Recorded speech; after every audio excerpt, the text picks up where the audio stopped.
Welcome back to GEMS Podcast. I am the founder and host, Miss Genesis Amaris Kemp.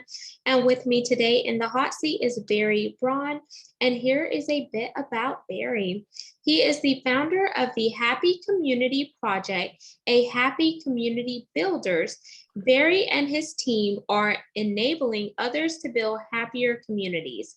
Their process have been recognized for their effectiveness and innovation by 8 leading institutions in the US, Canada, Scotland, and Wales. Barry is also the author of 4 books. He has been a social entrepreneur and business coach long before the terms became popular and is passionate about building a society that is supportive for our children and grandchildren in their future. So without further ado, please welcome Barry Braun to GEMS Podcast. Thanks, Genesis. My pleasure, Barry. So before we dive into our segment on understanding and learning more about the community and the work that you're doing now, I want to start with either an icebreaker or rapid fire game. So I'm going to give you the option to choose. Would you like to play a 10-question game that's super fun, or would you like to break the ice up front? Let's try icebreaker. Okay. So he's choosing the icebreaker, y'all. Breaking the ice with Barry Braun. So Barry, I want you to share a fun or interesting fact about yourself or something crazy that you've done in your life. Oh, gee. Well, a lot of people think I'm actually crazy. So, well, I've climbed mountains. We live in a nature preserve. Basically, we live in rural Nova Scotia on a really nice rural property where there's deer and coyotes and all that sort of stuff wandering around on a routine basis. And I love being in nature as a way of grounding me to back to what's important. Oh, wow. Thank you for sharing that. And that is definitely interesting. I'm not sure if I would be able to live around coyotes and just natural animals, but it's cool that you are involved in nature, and it's a way to keep yourself grounded because there are so many beautiful places to see. So, question, have you always lived there, or is it a place that you guys gravitated to? Well, I met my wife about 25 years ago, and then we had this vision in common of living in a place like this. So we've been here about 25 years. Oh, nice. And where are you originally from, Barry? I'm a prairie boy from Saskatchewan and Alberta. That's in Canada, of course, just north of North Dakota. Oh, okay. Nice. I haven't been to that part of Canada, but I have been to Toronto and Niagara Falls, and I want to go to Montreal next time. Montreal is a beautiful city. It's like going to Europe without going to Europe. Oh, thank you for breaking the ice. And now we got to connect with you on a personal level, but we're definitely going to dive a little bit deeper into Barry and the work that you're doing for happy community builders. So let's start off by just laying a foundation. What led you to starting this project, and what was it something that you had an aha moment, or was it an inspiration, or walk us through what that looked like for you? Well, the journey started when I became a grandfather, and I wanted to leave a legacy for them that's more than just money. I wanted to leave a legacy for them where they could find a bit more happiness in the world than what the world is looking like it's headed for them right now. And so that led me to thinking about how I could do that. Communities are foundational for our well-being, our happiness. For millennia, for thousands and thousands of years, communities have been the foundation for our well-being and happiness. And it's only in recent times that we seem to have forgotten about that. And so the goal of the Happy Community Builders is to connect all those people out there who are doing the hard work of trying to rebuild our communities so that they are connected, belonging, and caring places, to give them a place where they can find support from their peers, from other people, and also people like me. I like that, and I love the fact that you were focusing your focus was on your family, but also the next generation, because after we transition, it's going to be our children, our grandchildren, and further on. So it's not just about Genesis and Barry, but it's about who's coming along besides and behind us, and what foundation are we laying so they have a great grounding to stand upon. Absolutely, and I feel kind of sad about that. My generation, I'm 70 years old approximately, and and my generation has had the very best that the world has ever offered anybody. We've gone through the world with prosperity and peace, and hope and optimism and all that sort of stuff. And now we're coming to a place in our world where those things for our next generations aren't looking so bright as we had. And so I think it's our responsibility from our generation to leave a better world for our younger people, or at least a world that's livable, and where they can find support and from fellow citizens that they live with. So.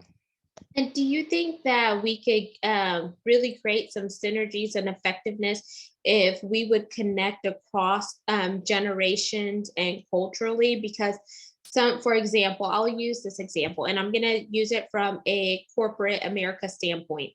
So I'm a millennial, but I worked with a lot with baby boomers and etc. And my background's oil and gas and energy. So whenever you are a millennial and say you're in a position of power or you have some leadership ability, but maybe the people that you are trying to lead and influence are baby boomers, sometimes a wall of resistance can go up because they feel like I've been on this universe a lot longer than you, and I don't necessarily need to listen to what you're saying. But I feel like there is a way to bridge the gap and intersect our commonalities versus accentuating the differences. And I think that is what's going to help build a better communities, when we could, look at the differences, but then also focus on what are the commonalities and where is the silver lining, and using that to bridge the gap. So feel free to revise that and add on to my statement if it Well, resonates. I think it's absolutely right, Genesis. One of the projects that we worked on is in Nova Scotia, where I live, and it was a community that described itself as divisive. Nothing ever happens here. If we got a good idea, we'll fight about it until the idea is dead and nobody does anything. And that was the culture of this community. We brought the community together uh, through initiating projects where they could come together and know each other. And it was people who usually never mingled with each other that showed up at these things. We got 700 volunteers out of a community of about 12,000 people to show up and run these projects. And Windsor has a Black community, one of the oldest Black communities in Canada, not far from it. It's considered part of the same community, but the two never mingled. You never saw Black people showing up at the events that were held in Windsor. After we were done, you never saw an event where there wasn't a good representation of Black people at the event. And the change in that community, from connecting across that diversity and being aware that we all belong in the same community, was that the community changed its story to what an awesome place to live. There's so much happening here, and look at all the new businesses that are showing up. So uh, connecting across difference is an incredibly rich experience for everybody, including the community as a whole. Absolutely. And I could definitely co-sign that, especially whenever, for example, I'm first generation American. So my dad was South American and my mom is West Indian. So she's Caribbean descent. and just being afforded the ability to travel around the world and meet and mingle with other people who don't necessarily look like you, but there are certain things that you have in common, like maybe the music you like or the food that you like to eat or whatever the case may be, then you start to see the how there's diversity in thought, but then you bring in the inclusion because you're including both parties into your world rather than focusing on the exclusivity. And then the B is the belonging, which is like the new thing that they're adding on to DE&I, is having a sense of belonging. So I like that you just mentioned that there was richness and they changed the way that Windsor was being perceived. And then you start to see Well, how, it's not only perceived by others, but also perceived by themselves. Uh, that's yeah. where the real change came from. So in Happy Community Builders, we just this morning we're launching another project. So there were 5 community builders that come from very broad backgrounds, and they've met each other at Happy Community Builders. They didn't really know each other before that, and what they're doing is creating a project around food and story. So what their project is about is enabling communities to use things like traditional recipes to cook up some food, come together, share it, and then have a storytelling session as part of that event, so that people actually get to know each other from all kinds of different ways. And I'm really excited about that. That's one of the, it's what Happy Community Builders has the possibility of doing, is making new ideas show up and then putting people around them to make them happen where it wouldn't have happened before. I am super excited about that. And you had me at food. Food is a great way to bring people together. And I It tell is. people, if you want to see a room pack, just say that you're having a lunch and learn and see how many people come down to that lunch and learn. Absolutely. Food is well, in the ancient times when we sat around campfires, well, it was about sitting around campfires with food and telling stories.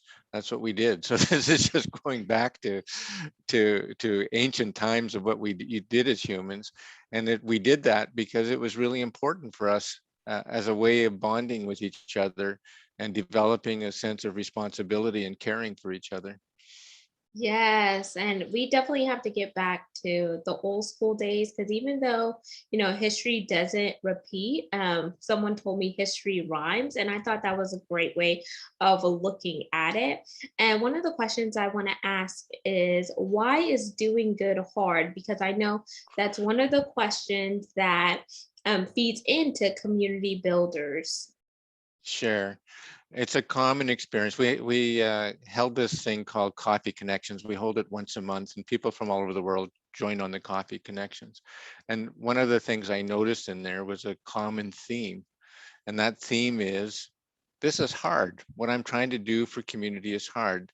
And often success is measured when community builders are doing their work, is that the problems haven't gotten any worse during all my efforts. So if it's trying to solve homelessness as a problem, just as a for example, there are no more homeless people now than there were when I started solving the problem for homeless people, and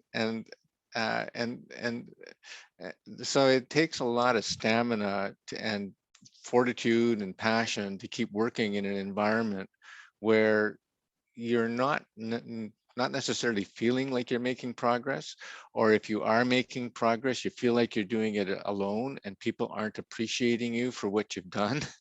uh, we don't value good work. We expect people to do it out of the goodness of their heart, and while we go off and earn our big salaries for with somebody else, right? And all of that stuff makes it hard. It's hard psychologically, it's hard physically, it takes a lot of time. And so that's one of the reasons we brought the Happy Community Builders together, is so that people could come and find support from other people who understand what it's like to do the work that they're doing. Absolutely. And I think whenever you break it down and you say, yes, the work may be hard, but think about the reward once that work is complete. How are you leaving an imprint? Is that imprint driving an impact? How many lives are you touching? Because sometimes if you touch one person, then you've done your job, because that person is going to go on to touch other people, and you don't know how far your reach is going to spread.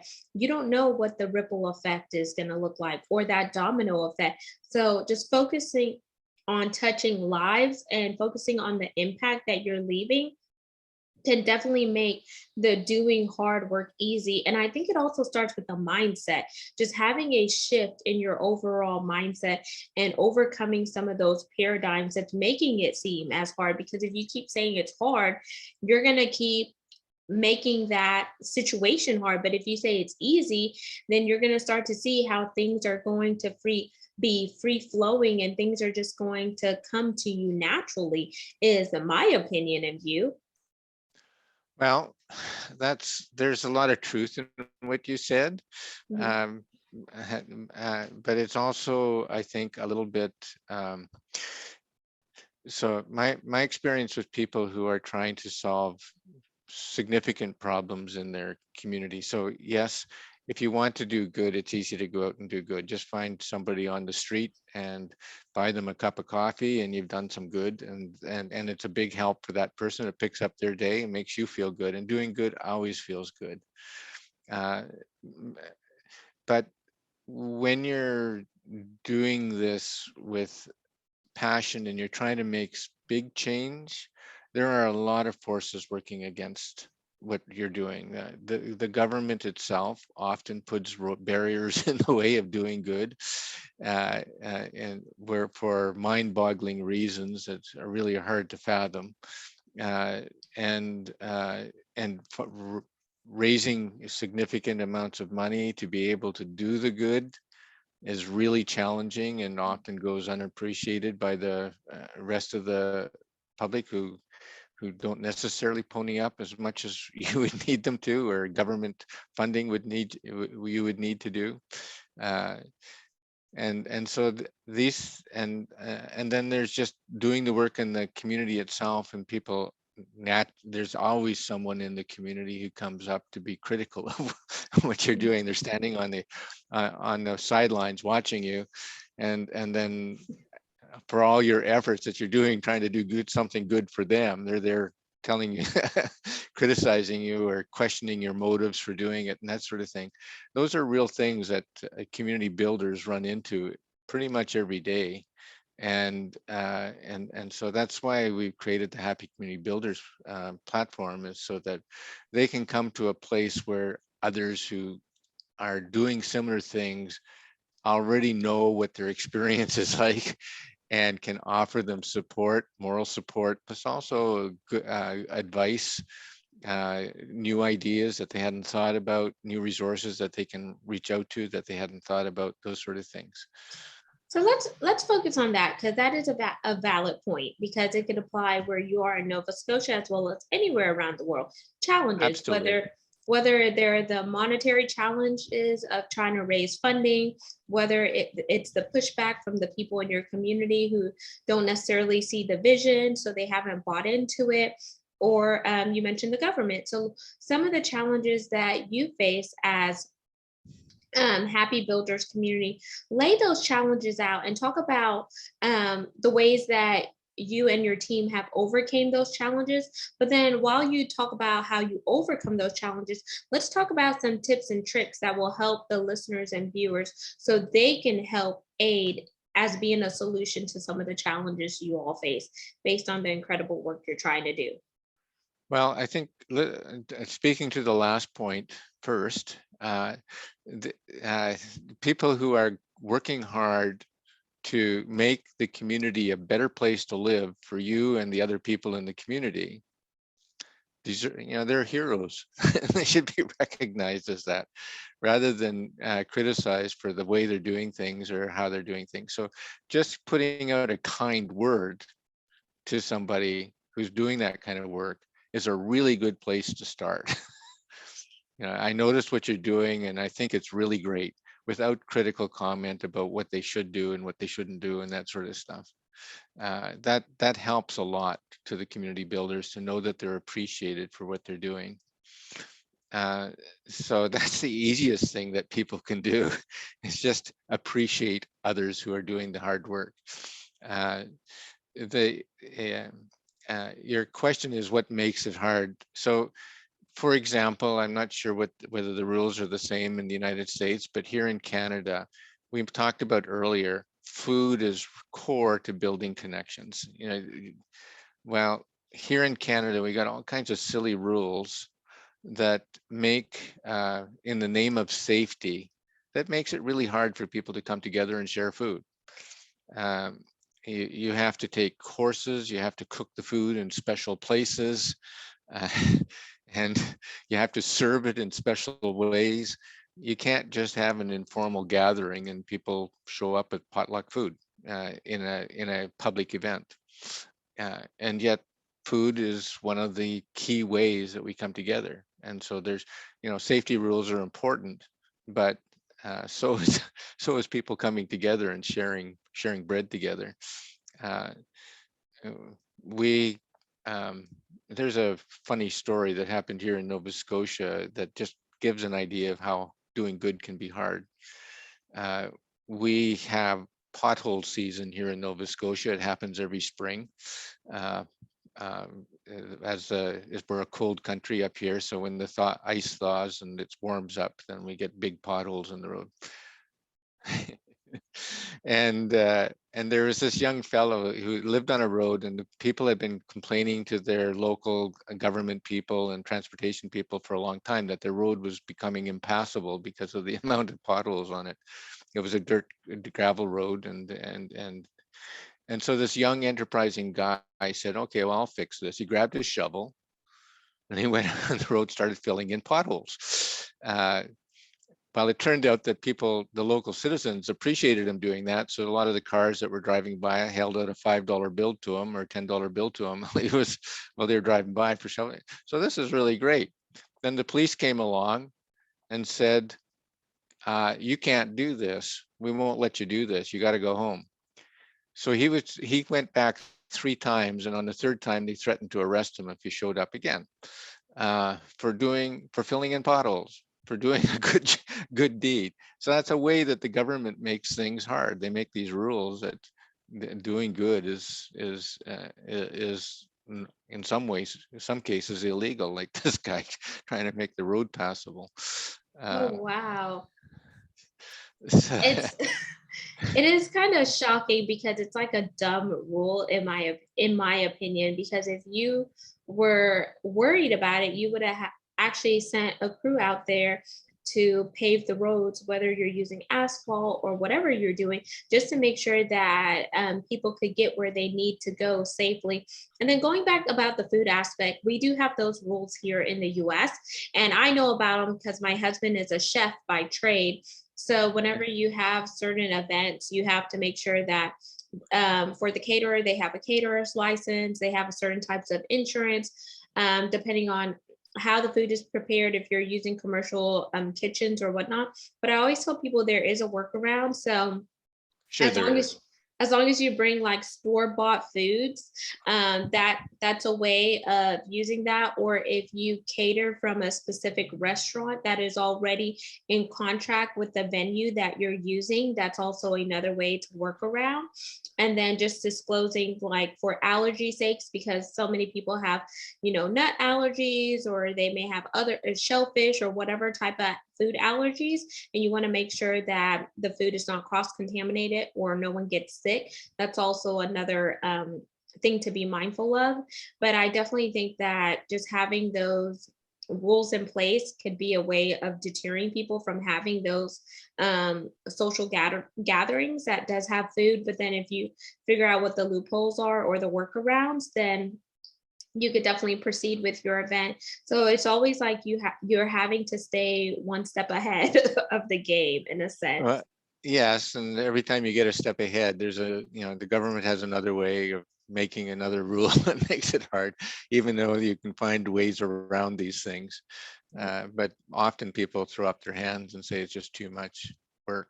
There's in Vancouver, which is on the west coast of Canada, there's a, a law professor, so she knows about laws and all that sort of stuff, created a project where students in her university would go and help seniors with mundane things like putting the groceries away for them or taking the garbage out, that sort of stuff. Well, what she told me is that each of these students has to go through at their own expense 6 different certifications just to put cans up in the cupboard, right? So that's making Wow. it hard. So what they have to do is they have to be certified that, well, they have to have their sex checks to make sure they're not sexual abusers. They have to have a criminal check to make sure that they're not criminals. They have to take a course on how to talk to elder people. They have to take a first aid course. They have to take a CPR course. And each one of these courses costs the volunteer money. And just so that they can walk into a senior's home and say, can I help you put those groceries away? Right? Wow. I could see how some of those courses are relevant, but then I don't feel like from being a former student, why you should have to pay for some of those courses. I feel like some of those courses should be offer at no cost because they are actually doing good for some of the elderly and senior people who may not be able to do it for themselves, nor do they have the resources to pay someone to come in, whether it is a caregiver or etc. So that is definitely a roadblock that may hinder some of the volunteers from going out and actually doing a good deed because you don't know what their financial situation may be. Yeah, exactly. A question in there, is a senior better off with nobody coming into their house or somebody coming into their house and they have a heart attack while somebody's there?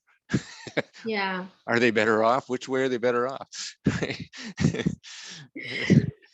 Oh man, the times that we're living in, it's like red tape, red tape, red tape. And you're like, come on, can someone help me pull this red tape back so we can Yeah, actually do good in the community and see our community flourish? yeah, absolutely. And so that's those are we're talking about it in the negative way, but there's incredible amounts of good work that people are doing out there to make communities better places to live for everybody in the community. Yeah.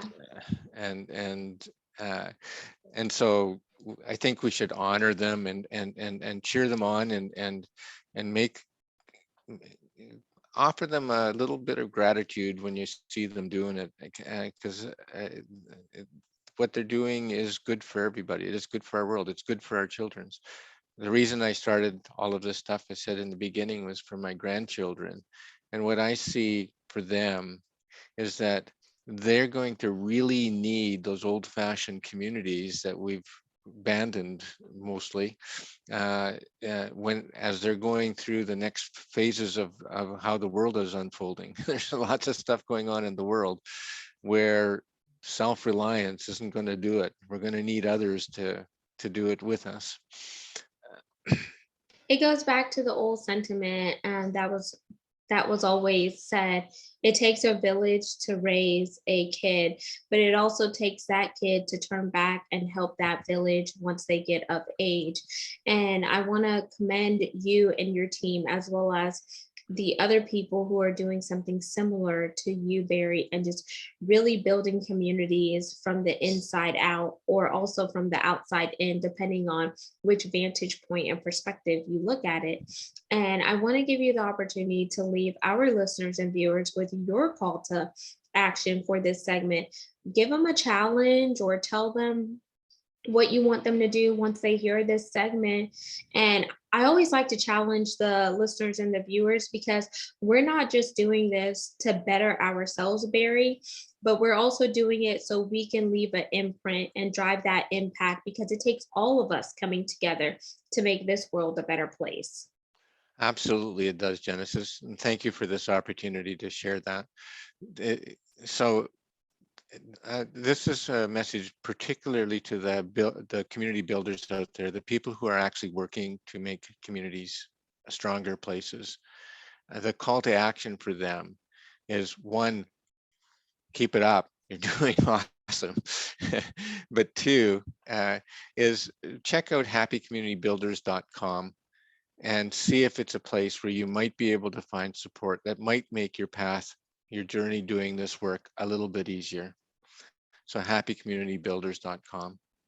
And for anyone that is interested to connecting with y'all on like a social media platform, do y'all have any places where you primarily hang out, Barry? Sure. I'm on LinkedIn at Barry Braun, Braun, and I'm on Facebook at Happy Community Project. And so LinkedIn primarily and then Facebook, right?